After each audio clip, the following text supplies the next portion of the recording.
नमस्कार, मैं कविता गौतम, एस्ट्रोलॉजर आपका अपने यूट्यूब चैनल अध्यय ज्योतिष संस्थान में एक बार फिर से स्वागत करती हूँ। अगर हमारे इस चैनल से आप अभी तक नहीं जुड़े हैं तो आप हमारे इस चैनल से जुड़िए, इसको लाइक, शेयर और सब्सक्राइब करना ना भूलें। आज की तारीख में अधिकतर समस्याएं आती हैं वास्तु दोष की। हम दिखाते हैं अपनी जन्म पत्रियाँ, हमारे ग्रह नक्षत्र भी सब सही चल रहे हैं, उसके बाद भी हमारे जीवन में समस्याएं घेरे हुए हैं। इसका कहीं ना कहीं कारण वास्तु दोष भी है। अब जगह कम होने के कारण लोगों ने छोटे छोटे मकान बनवाए हैं जिनमें वास्तु दोष को दूर नहीं किया जा सकता। अगर कहीं वास्तु दोष कहीं हद से ज़्यादा परेशान कर रहा है तो उसको दूर करने के लिए वास्तुविद कहते हैं कि आप इस जगह को यहाँ से तोड़वाइए, आप ये करिए, वो करिए। लेकिन व्यक्ति आर्थिक समस्याओं से भी जूझता है। उस समय शायद उसके लिए यह संभव नहीं हो पाता कि वो अपने घर में तोड़ फोड़ करवाए और वास्तु दोष को दूर कर सके। लेकिन क्या ऐसा संभव है कि बिना तोड़ फोड़ किए भी वास्तु दोष को दूर किया जा सकता है? तो हाँ, मैं आपको कुछ चीज़ें बताती हूँ जिसके कारण आप जिसको देख अगर आप उन बातों को अपने ऊपर अप्लाई करते हैं, लाइफ में अप्लाई करते हैं, तो आप काफ़ी हद तक तकरीबन 70-80% आप अपने वास्तु दोष को दूर कर सकते हैं।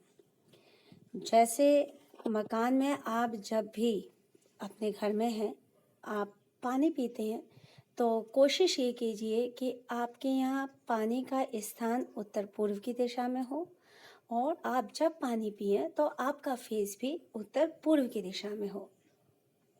दूसरी बात, जब आप खाना खा रहे हैं, खाना खाते हुए आपकी थाली की दिशा भी पूर्व दिशा की तरफ होना चाहिए और आपका खाना खाते हुए फेस भी ईस्ट की तरफ होना चाहिए, पूर्व की तरफ होना चाहिए।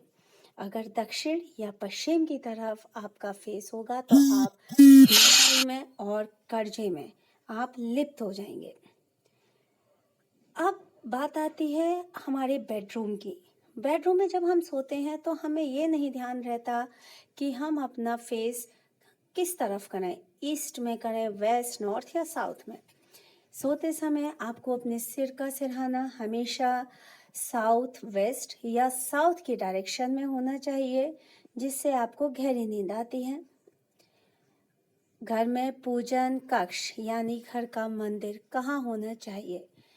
घर में देवालय या पूजन कक्ष हमेशा ईशान कोण में होना चाहिए। अब मंदिर में भी मूर्तियों की दिशा भी होती है। हर एक मूर्ति को उनकी दिशा के अकॉर्डिंग रखने चाहिए। इसके बारे में मैं आपको डिटेल में एक वीडियो बाद में फिर बनाऊंगी, लेकिन मैं आपको एक छोटा सा बता दे रही हूँ कि हनुमान जी की मूर्ति को हमेशा दक्षिण पश्चिम दिशा में ही स्थापित करना चाहिए। आप इस बात का ध्यान रखिएगा। अब आता है हमारी प्रोग्रेस के लिए हमें क्या करना चाहिए। जैसे हमारी प्रोग्रेस हो तो प्रोग्रेस के लिए घर में हमारे इनकम और सोर्सेज बढ़े, हमें प्रमोशंस मिले, उसके लिए आपको अपने घर के मुख्य द्वार पर लक्ष्मी, गणेश जी की या कुबेर के या स्वास्तिक या ओम या मीन क्रॉस, मतलब मीन क्रॉस आप जानते हैं, फिश, 2 फिश दोनों ही अपोजिट डायरेक्शंस में आपको लगानी चाहिए। इस तरीके के मांगलिक चिन्ह भी आप लगा कर के ईश्वर के सामने अपने प्रॉब्लम्स को दूर करने के लिए आप एक छोटी सी कोशिश कर सकते हैं, उनसे विनती कर सकते हैं। ये आपके लिए बहुत लाभकारी प्रतीत होगा।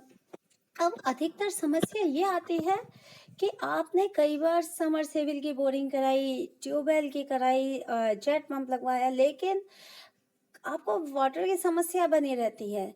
कहीं तो कभी पानी नहीं आता, कहीं मशीन काम नहीं कर रही। उस समय हमें ध्यान रखना चाहिए कि जब भी आप जेट पंप, समरसेबिल, ट्यूबवेल इन सब की बोरिंग कराते हैं तो मकान के नॉर्थ ईस्ट डायरेक्शन में आपको करानी चाहिए। और अगर आपके घर में बीमारियां ज़्यादा हैं, आप हमेशा बीमारियों से घिरे रहते हैं, जो भी बंदा बीमारियों से घिरा हुआ है तो उसको अपनी थाली में से भोजन का थोड़ा सा ग्रास गाय के लिए देना चाहिए। और कोशिश ये करें कि 1/4 हिस्सा अपने खाने का अपनी थाली में से वो गाय को दे। इसके साथ एक विशेष चीज़ है कि लोग अपने घरों में भी शिवलिंग रख लेते हैं। तो क्या हमें घर में शिवलिंग रखना चाहिए? इसके लिए देखिए, मैंने एक यूट्यूब चैनल पहले भी बनाया था। हमें पूजा कक्ष में शिवलिंग नहीं रखना चाहिए। पूजा कक्ष में शिवलिंग वर्जित होता है। लेकिन इसमें एक अपवाद है। अगर आप पारद शिवलिंग अगर अपने घर के मंदिर में रखते हैं, उनको दक्षिण दिशा में आप रखिए और पूजा करते हुए आपका फेस दक्षिण दिशा में होना चाहिए। आप उनको आसन दीजिए, लाल रंग के रेशमी कपड़े पर उनको आप स्थापित कीजिए। नॉर्मल रूप से आप पूजा कीजिए, उनका अभिषेक कीजिए, तब आप पारस शिवलिंग रख सकते हैं। लेकिन नॉर्मल शिवलिंग आपको अपने घर में नहीं रखना है। तो इस चीज़ का आपको विशेष ध्यान रखना है। कोशिश करिए इन उपायों को करने के लिए। बहुत भरोसे के साथ मैं आपसे कह रही हूँ कि आपको घर में काफ़ी हद तक सुख, समृद्धि और शांति बनी रहेगी।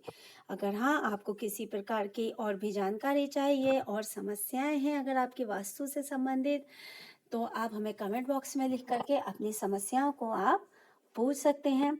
अगर आपको मेरा ये यूट्यूब चैनल पर वास्तु दोष से बचने के उपाय बिना तोड़-फोड़ के अगर आपको पसंद आया हो तो प्लीज़ कमेंट बॉक्स में लिखना ना भूलें। Thank you.